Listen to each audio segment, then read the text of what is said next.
आज हमसे रूबरू हैं ज़िला परिषद उदयपुर की सीईओ डॉक्टर मंजू। मंजू जी, आपका स्वागत करते हैं। मंजू जी, कोविड-19 ने संकट अपना बनाए रखा है और ख़ास तौर पर आपके पास जो काम, इतने सारे काम, उसमें चैलेंजेस बढ़ गए हैं। बताएं कि रूटीन काम और उसके साथ साथ कोविड-19 के चैलेंजेस ये प्रशासन में कितनी रुकावटें पैदा कर रहे हैं और उन्हें कैसे मीट कर रहे हैं आप? नमस्कार, मैं डॉक्टर मंजू।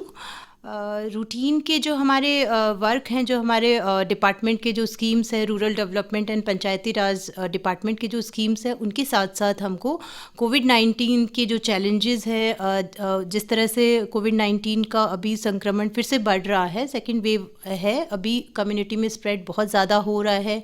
जिस तरह से कोविड पॉजिटिव केसेस आ रहे हैं, हॉस्पिटल्स में बेड अवेलेबिलिटी का इशू हो रहा है, उसके साथ साथ वैक्सीनेशन हमारी कोशिश है कि ज़्यादा से ज़्यादा लोगों को हम वैक्सीनेशन करवाएं। तो ये दोनों कामों में बैलेंस बनाना, ये दोनों काम करने में काफ़ी चैलेंजिंग है, लेकिन हम कोशिश कर रहे हैं क्योंकि दोनों ही काम प्रायोरिटी है। इन दोनों कामों को हम अच्छे से करें और ये कोविड-19 का संक्रमण को हम कंट्रोल करें और जो हमारी एलिजिबल पॉपुलेशन है उसको हम ज़्यादा से ज़्यादा वैक्सीनेट करें। मंजू जी, हमारा जो देश है और ख़ास तौर पर ग्रामीण जनता, गरीबी की भी समस्या है, दूसरी समस्या है, और इन समस्याओं में कोविड-19 ने इजाफा ही किया है। प्रशासन के सामने दिक्कत ये है कि लाभ भी पहुंचाना है, विकास भी करना है, लेकिन उस विकास में स्वास्थ्य अब एक बहुत बड़ी रुकावट बन गया है। बताएं, इन दोनों को कैसे मैनेज कर रहे हैं? हम लोग जो हमारे जो जिस तरह से हमारे जो रूरल डेवलपमेंट के जो टारगेट हैं, जैसे प्रधानमंत्री आवास योजना है, उसमें हम लोग कोविड-19 के संक्रमण के होते हुए भी राजस्थान ने पूरे देश में प्रथम स्थान प्राप्त किया है प्रधानमंत्री आवास योजना में आवास कंप्लीट करवाने में। उसमें राजस्थान के जो डिस्ट्रिक्ट्स हैं उसमें 10% जो आवास हैं, 1,06,000 आवास अब तक के प्रधानमंत्री आवास योजना शुरू होने से अब तक जो 10% है स्टेट का, वो उदयपुर ज़िले ने पूरा किया है। जैसा कि आप सभी को पता है कि उदयपुर एक आदिवासी इलाका है, जियोग्राफिकली डिफ़िकल्ट है, ट्राइबल एरिया है, गरीबी बहुत ज़्यादा है ग्रामीण एरियाज़ में। तो उस तरह से हमारे टारगेट भी बहुत ज़्यादा हैं और यहाँ के लोगों को ज़रूरत भी है। तो वो हम चाहे प्रधानमंत्री आवास योजना हो, चाहे महात्मा गांधी नरेगा योजना हो, जो कोविड से जो रोज़गार का जो संकट उत्पन्न हुआ है और जो प्रवासी मजदूर वापस लौटे थे उनको नरेगा के तहत रोज़गार देकर हमने इसको एक तरह से अपॉर्चुनिटी के रूप में लेके 1 लाख मजदूरों को एडिशनल हमने रोज़गार दिया है। और पिछले 10 वर्षों में महात्मा गांधी नरेगा में हमने अब तक के सबसे ज़्यादा अधिक मानव दिवस सृजित किए हैं। तो ये जो हमारे योजनाएं हैं, एक तरह से जो कोविड की वजह से जो संकट उत्पन्न हो रहा है उसका निवारण करने में भी सहायक हैं। तो ये साइमल्टेनियसली हमको ये चीज़ें करनी की ज़रूरत है और हम कर रहे हैं। रेडियो लेक सिटी में हमसे रूबरू हैं डॉक्टर मंजू। आप सीईओ हैं ज़िला परिषद की। डॉक्टर मंजू, ग्रामीण अर्थव्यवस्था पहले भी संकट में थी और कोविड-19 के बाद लोगों के सामने रोज़गार और दूसरे संकट भी आए हैं। ये अलग बात है कि नरेगा ने उसमें संजीवनी का कार्य किया है। ग्रामीण अर्थव्यवस्था और अच्छी हो सके, सुचारू हो सके, कोविड-19 के प्रभाव से थोड़ी सी मुक्त हो सके, इस दिशा में हमारे ज़िले में क्या क्या ख़ास काम हुए हैं? अभी लेटेस्ट हमारे ज़िले में राजीविका, जो गवर्नमेंट की राजीविका जो स्कीम है, उसके तहत हमारी आदिवासी महिलाओं ने होली के पर्व पे हर्बल गुलाल बनाया था। तो वो लास्ट ईयर हमने 20 क्विंटल गुलाल की सेल करी थी। इस वर्ष कोविड होने के बावजूद, कोविड के रेस्ट्रिक्शन होने के बावजूद इन महिलाओं ने 70 क्विंटल हर्बल गुलाल बनाया और सभी के सहयोग से ये 70 क्विंटल हर्बल गुलाल, जिसकी 14 लाख रुपए लागत, 14 लाख रुपए में इसको बेचा गया, जिसमें प्योरली उन महिलाओं का, आदिवासी महिलाओं का 10 लाख रुपए का प्रॉफिट हुआ था ये 1 महीने की एक्टिविटी में। तो इस वर्ष हमने ये एक विशेष कार्य किया है जिसमें ग्रामीण महिलाओं को रोज़गार के साथ साथ उनकी इनकम में भी वृद्धि हुई है, उनके आत्मविश्वास में भी वृद्धि हुई है कि वो हर्बल गुलाल देश के विभिन्न कोनों में पहुंचाया गया और ये एक बहुत ही उन लोगों के लिए मोटिवेटिंग कार्य रहा। थोड़ी सी बात आदिवासी अंचल की भी करते हैं। आदिवासी बहुल इलाके में हम बैठे हैं। आदिवासियों तक, दूर दराज के आदिवासी तक हमारी योजनाएं पहुंच सके, ख़ास तौर पर इस समय में कौन कौन सी योजनाएं हैं उन तक पहुंची भी है, लाभान्वित भी हुए हैं, और वे लोग जो इस कार्यक्रम को सुन रहे हैं, ख़ासतौर पर आदिवासी, वे जानना चाहें कि कौन सी ऐसी योजना है जिनका वे लाभ उठा सकते हैं, तो भी थोड़ा सा उन्हें ज़रूर बताएं। ग्रामीण विकास की बहुत सारी योजनाएं हैं। जैसे मैंने कहा, मूल रूप से प्रधानमंत्री आवास योजना हो गया, महात्मा गांधी नरेगा योजना है, स्वच्छ भारत मिशन है जिसमें टॉयलेट्स कंस्ट्रक्ट किए जा रहे हैं। अभी जो ODF प्लस के तहत जो सॉलिड लिक्विड वेस्ट मैनेजमेंट के लिए गाँव में हम जो प्लान बना रहे हैं वो है। बाकी खाद्य सुरक्षा योजना है जिसमें उनको सब्सिडाइज रेट पे गेहूं और चावल दिया जाता है। इसके अलावा अपने आदिवासी क्षेत्र की ट्राइबल एरिया डेवलपमेंट विभाग की विभिन्न योजनाएं हैं जिसमें एजुकेशन को प्रमोट करने के लिए, जो आदिवासी बच्चे हैं उनको प्रमोट करने के लिए बहुत सारी योजनाएं TAD डिपार्टमेंट द्वारा भी चलाई जा रही हैं। जैसे उनको जो 10वीं 12वीं में जो छात्रा अच्छे अंक 65% से ज़्यादा अंक प्राप्त करती है उनको फ्री में स्कूटी वितरित की जा रही है। बच्चों को 12वीं क्लास के बाद बच्चों को कैरियर काउंसलिंग भी दी जाती है, और जो बच्चे मेडिकल या इंजीनियरिंग या टीचर या किसी भी प्रकार की कोचिंग करना चाहते हैं उनका भी एक कोचिंग से टाई अप करके उसमें भी उनकी मदद की जा रही है। तो बहुत सारी योजनाएं हैं, लेकिन हम अभी भी इस एरिया का पूरी तरह से विकास नहीं कर पाए हैं, जिसके लिए काफ़ी जागरूकता की भी ज़रूरत है। और इन एरियाज़ में स्वास्थ्य और शिक्षा, इसकी बहुत ज़्यादा महत्वपूर्ण भूमिका रहेगी कि जब यहाँ के आदिवासी अगर शिक्षित होएंगे, अपने बच्चों को पढ़ाएंगे, तो ही इनका ट्रू डेवलपमेंट होएगा। यहीं के बच्चे पढ़ेंगे, यहीं के बच्चे अगर टीचर बनेंगे, डॉक्टर बनेंगे, पटवारी बनेंगे, ग्राम सेवक बनेंगे, तो वो यहाँ पे रह के सही मायने में सेवा कर पाएंगे। अगर बाहर के लोग यहाँ पे लगेंगे तो उन लोगों का टेंडेंसी घर से दूर रहता है, उन लोगों को इतना अटैचमेंट भी नहीं रहता, एब्सेंट भी रहते हैं। जैसे टीचर्स का अपन देख लें, तो हमारा प्रयास रहेगा कि हम यहीं के बच्चों को ज़्यादा से ज़्यादा एजुकेट करें और ज़्यादा से ज़्यादा उनको एम्प्लॉयमेंट मिले। डॉक्टर मंजू, इस कोविड-19 के संकट काल में हमारे देश ने एक बहुत बड़ा कार्य किया है कि किसी को भी भूखे नहीं रहने दिया, ख़ास तौर पर हर गरीब आदमी तक राशन पहुंचा है। लेकिन इन सब के बावजूद इतना बड़ा देश है तो सब तक हो सकता है सुविधा ना पहुंची हो सकता है कई लोगों ने राशन कार्ड ही ना बना रखा हो या कुछ दिक्कतें रही हो। वे गरीब आदमी जो इन योजनाओं से वंचित रह गए हैं, उन्हें क्या कहेंगी, क्या सलाह देंगी? ये कोविड के टाइम पे हम लोगों ने, और स्पेशली हमारे राज्य सरकार ने, हमारे माननीय मुख्यमंत्री जी ने, कि कोई भी व्यक्ति भूखा नहीं सोए के तर्ज पे हम लोगों ने काफ़ी प्रयास किए थे, जिसमें बहुत सारे दानदाताओं का, भामाशाहों का भी बहुत सहयोग रहा था। और हमने कोशिश किया था कि सभी को ये राशन का सप्लाई हो। उसके अलावा जो लोग वंचित हैं, जो जिनके राशन कार्ड में जो NFSA यस नहीं है, उनको भी जोड़ने की, वैसे हमारे डिस्ट्रिक्ट में नियरली 80 to 85% कवरेज है। उसके बावजूद भी अगर कोई वंचित है तो उनको भी जोड़ने के लिए हम लोग विशेष अभियान चलाएंगे। और दूसरा एक चीज़ है कि स्वास्थ्य के लिए हेल्थ फॉर ऑल और यूनिवर्सल हेल्थ स्कीम के लिए भी गवर्नमेंट के द्वारा मुख्यमंत्री चिरंजीवी बीमा योजना चलाई जा रही है। जो पहले भामाशाह स्वास्थ्य बीमा योजना थी, जिसमें जो खाद्य सुरक्षा में जो पात्र परिवार थे उन्हीं को कवरेज मिल रहा था, उसका क्राइटेरिया बढ़ा के 5 क्राइटेरिया कर दिए गए हैं, जिसमें से एक क्राइटेरिया जो खाद्य सुरक्षा में जिनका नाम है वो हो गए। एक जो आर्थिक जनगणना है, सैक सूची 2011 में जिसका नाम हो, जिसके आधार पे हम प्रधानमंत्री आवास योजना देते हैं, सेकंड कैटेगरी वो हो जाता है। तीसरी कैटेगरी जो लघु और सीमांत कृषक हैं वो है। फोर्थ कैटेगरी जो हमारे गवर्नमेंट ऑफिस में जो कॉन्ट्रैक्चुअल जो स्टाफ लगे हैं, चाहे सफाई कर्मचारी हो जाए, चाहे सुरक्षा गार्ड हो जाएंगे, कंप्यूटर ऑपरेटर हो जाएंगे, जो नियमित एम्प्लॉय नहीं है उनके लिए। हाँ, जो नियमित एम्प्लॉय नहीं है उनके लिए। फिफ्थ एक कैटेगरी है जो जिनको गवर्नमेंट, सेंट्रल या स्टेट गवर्नमेंट की किसी भी हेल्थ इंश्योरेंस से वो कवर्ड नहीं है, कि वो गवर्नमेंट सर्वेंट नहीं है, फिर भी वो प्रीमियम है, 850 रुपये का प्रीमियम सालाना प्रति परिवार देके इस योजना से जुड़ सकते हैं। तो ये 5 कैटेगरी करके इसका दायरा काफ़ी विस्तृत किया गया है, जिसमें आप सरकारी या प्राइवेट किसी भी अस्पताल में जो एम्पैनल्ड हॉस्पिटल होंगे उसमें 5 लाख रुपए तक का इलाज फ्री में करवा सकते हैं। तो ये बहुत ही महत्वपूर्ण योजना है गवर्नमेंट की, जिसका ज़्यादा से ज़्यादा लोगों को पता होना चाहिए। और 1 से 30 अप्रैल तक इसका रजिस्ट्रेशन किया जा रहा है, जिसके लिए हम लोग 1 से 10 अप्रैल तक हर ग्राम पंचायत स्तर पे विशेष कैंप आयोजित हम लोग कर रहे हैं। या फिर एक लिंक है जिस पे सेल्फ रजिस्ट्रेशन भी कर सकते हैं।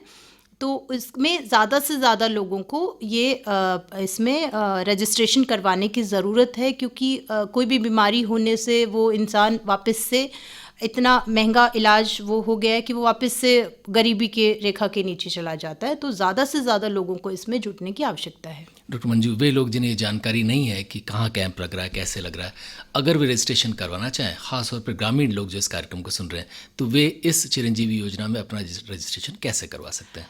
ग्रामीण क्षेत्रों के लिए हम लोग विशेष रूप से कैंप करवा रहे हैं। कलेक्टर साहब ने भी वीडियो कॉन्फ्रेंसिंग के माध्यम से सभी एसडीएम्स एंड वीडियोस को ये जिम्मेदारी दी है, और हमने कैंप का पूरा शेड्यूल लिया है। हर ग्राम पंचायत में कैंप में किसकी ड्यूटी होगी, कौन ई मित्र वाला कौन रहेगा, कौन सरकारी कर्मचारी रहेगा, रजिस्ट्रेशन के लिए हेल्प के लिए कौन रहेगा, तो सभी की ड्यूटी लगाई गई है। और ग्राम पंचायत स्तर पे इसका व्यापक प्रचार प्रसार किया जा रहा है।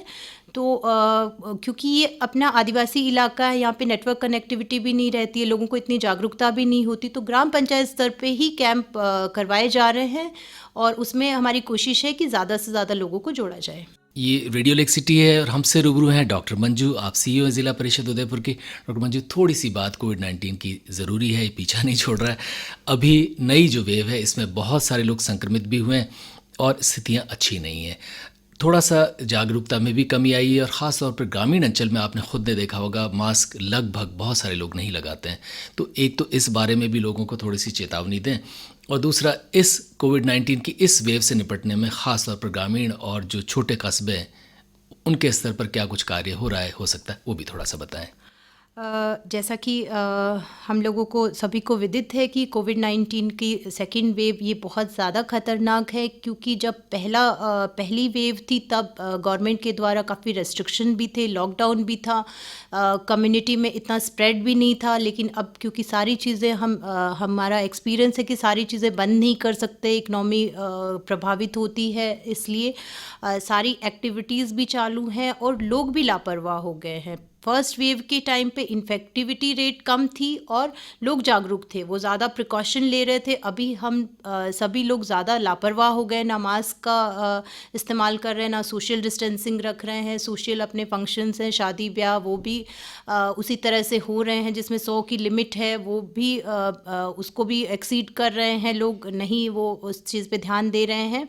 तो लापरवाही भी बहुत बढ़ गई है। लेकिन ये मैं सभी से ये अपील करना चाहती हूँ कि इसका अब बहुत ज़्यादा रिस्की है ये कोविड-19, जिसको जो पॉजिटिव होता है और जिसको सिम्टम्स होते हैं, अगर हॉस्पिटलाइज होना पड़ता है या मैं तमाम श्रोताओं को ये भी बताना चाहूँगा कि उनमें से आप भी शामिल हैं, यानी जी आप स्वयं इस चीज़ से रूबरू हो चुकी हैं, इसलिए ज़्यादा ऑथेंटिकली बता सकती हैं आप।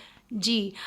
मैं खुद कोविड पॉजिटिव हो चुकी हूँ, मेरी पूरा परिवार पॉजिटिव था। मेरा 2 साल का 1.5 साल का था तब मेरा बेटा, वो भी पॉजिटिव था। मेरी मदर इन लॉ, फादर, सभी हम लोग पॉजिटिव थे, जिसमें से सबसे ज़्यादा सिम्टम्स मुझे ही थे, क्योंकि मेरा ज़्यादा पब्लिक इंटरेक्शन रहता है, या शायद वायरल लोड ज़्यादा होगा कि जिसकी वजह से मुझे ज़्यादा लक्षण आए थे। ब्लड टेस्ट में मेरे जो ब्लड क्लॉटिंग होती है वो फैक्टर 8 to 10 टाइम्स बढ़ा हुआ था, जिसकी वजह से मुझे ट्रीटमेंट लेना पड़ा था, हॉस्पिटलाइज होना पड़ा था। तो मैं अपने खुद के पर्सनल एक्सपीरियंस से कह रही हूँ कि जिसको ये सफ़र करना पड़ रहा है वो उन लोगों को पता है, लेकिन जिन लोगों को एसिम्प्टोमेटिक रहे होंगे या जो लोगों को नहीं हुआ होगा, वो लोग इसमें लापरवाही ना करें, क्योंकि अगर इसकी वजह से आपके परिवार को एडमिट होना पड़ रहा है, सफ़र होना पड़ रहा है, अगर वो ठीक हो जाते हैं तो ये अब बहुत भाग्यशाली हैं। लेकिन मैंने बहुत सारे लोग देखे हैं जिन्होंने अपने परिवारजनों को खोया है इस कोविड-19 की वजह से। मेरे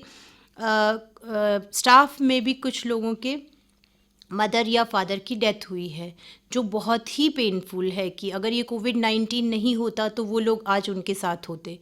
तो ये चीज़ जिन्होंने अपनों को खोया है और बहुत बड़ी संख्या में ये नंबर है, तो इसलिए प्लीज़ आप सभी लोग इस चीज़ पे ध्यान दीजिए, कोई भी लापरवाही मत कीजिए। आपके घर में जो आपके माता पिता हैं, आपकी पत्नी है, बच्चे हैं, उनके बारे में सोचिए और बिल्कुल भी लापरवाही नहीं करना चाहिए आपको। और जो आपके परिवार में जो 45 साल से ज़्यादा के जो एज ग्रुप है, उनको वैक्सीनेट करवाइए सभी को। ये वैक्सीन काफ़ी ट्रायल के बाद लॉन्च की गई है और अब तक करोड़ों लोगों ने ये वैक्सीन लगवा ली है, तो ये पूरी तरह सुरक्षित है।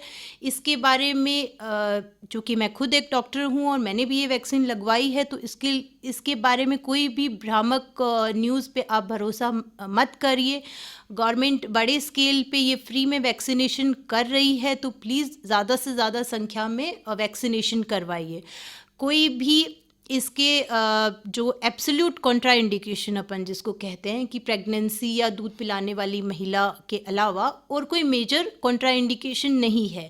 जैसे कुछ लोगों का ये रहता है कि मुझे हार्ट की बीमारी है, या मुझे बीपी की बीमारी है, मुझे शुगर की बीमारी है, मेरे को एंजियोप्लास्टी हो रखी है, मुझे नहीं लगवाना चाहिए। तो ये गलत बात है।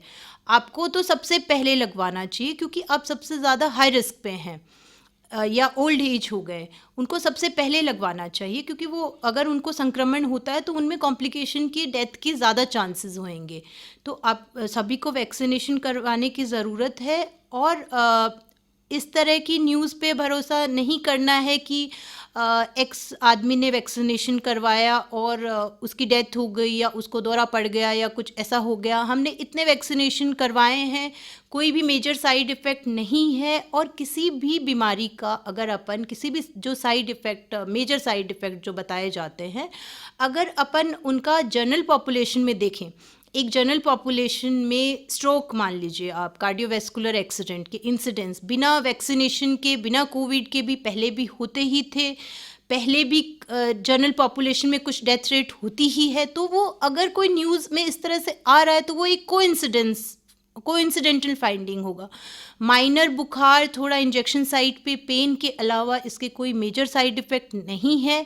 तो इसलिए प्लीज़ सभी लोगों से मेरी अपील है कि प्लीज़ वैक्सीनेशन ज़्यादा से ज़्यादा संख्या में करवाइए और अपनी कम्युनिटी को बचाएं। डॉक्टर मंजू, हमारे पास पर्याप्त मात्रा में वैक्सीनेशंस उपलब्ध हैं। कुछ लोग हालांकि ये भी कहते हैं कि साहब है नहीं, इस वजह से नहीं जाते हैं। एक और चीज़ है कि ख़ास तौर पे ग्रामीण अंचल में महिलाओं ने, बहुत कम महिलाओं का प्रतिशत आपको देखने को मिलेगा जिन्होंने वैक्सीनेशन करवाया है।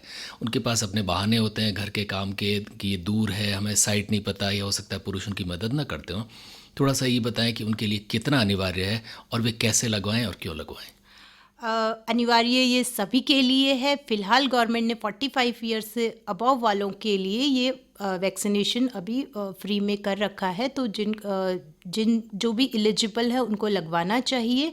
जिस और तरह यहाँ एक अफवाह और है, कुछ महिलाएं ये कहती हुई मिलती हैं कि साहब मुझसे गरीब हूँ, मुझसे वो 250 रुपये ले लेंगे। तो ये अफवाह भी चलती है कि 250 रुपये नहीं, लेकर ये वैक्सीन लगवा रहे हैं। 250 रुपए वाला प्राइवेट हॉस्पिटल्स में जो सेंटर है उनके लिए है। लेकिन हमारे जो भी वैक्सीनेशन सेंटर्स हैं, मेजॉरिटी वो गवर्नमेंट सेंटर्स हैं। अभी क्योंकि वैक्सीनेशन कवरेज हमको ज़्यादा करना है, ज़्यादा टारगेट्स हैं, तो हमने वैक्सीनेशन साइट्स बहुत बढ़ाए हैं। पहले CHCs पे, कम्युनिटी हेल्थ सेंटर पे हो रहा था, अभी सभी PHCs पे हो रहा है। या फिर अगर दूर दूर के इलाकों में अगर कोई सामुदायिक भवन है या राजीव गांधी सेवा केंद्र है, पंचायत भवन है, या जहाँ पे कम्युनिटी खुद डिसाइड करती है कि यहाँ पे 100 से 200 लोग वैक्सीनेशन करवाना चाहते हैं, लेकिन आदिवासी इलाका या पहाड़ी इलाका होने की वजह से वो इतना ट्रैवल नहीं कर सकते हैं, वहाँ पे हमारी टीम जाके वैक्सीनेशन कर रही है। डॉक्टर मंजू, जाते जाते संक्षेप में उदयपुर ज़िले के लोगों को क्या कहेंगी? उदयपुर ज़िले के लोगों को मैं कोविड से बचाव के लिए आप लोग पूरी सावधानी बरतिए, ज़्यादा से ज़्यादा लोग वैक्सीनेशन करवाइए, अपने जान पहचान के ज़्यादा से ज़्यादा लोगों को मुख्यमंत्री चिरंजीवी बीमा योजना के बारे में जानकारी दीजिए। और उदयपुर शहर के लोगों से मैं ये कहना चाहती हूँ कि कभी आप लोग ग्रामीण एरियाज़ में जब विज़िट करें तो आप प्लीज़ देखिए कि शहर और ग्रामीण एरियाज़ की लाइफस्टाइल में, उनके रहन सहन में या उनकी लिविंग स्टैंडर्ड में कितना डिफरेंस है। आप उनके लिए क्या कर सकते हैं, उनके बच्चों के पढ़ाने के लिए आप छोटा सा कुछ अगर कंट्रीब्यूशन उनके लिए अगर आप कर सकते हैं तो ये बहुत बड़ी बात होएगी। डॉक्टर मंजू, आपका हृदय से आभार।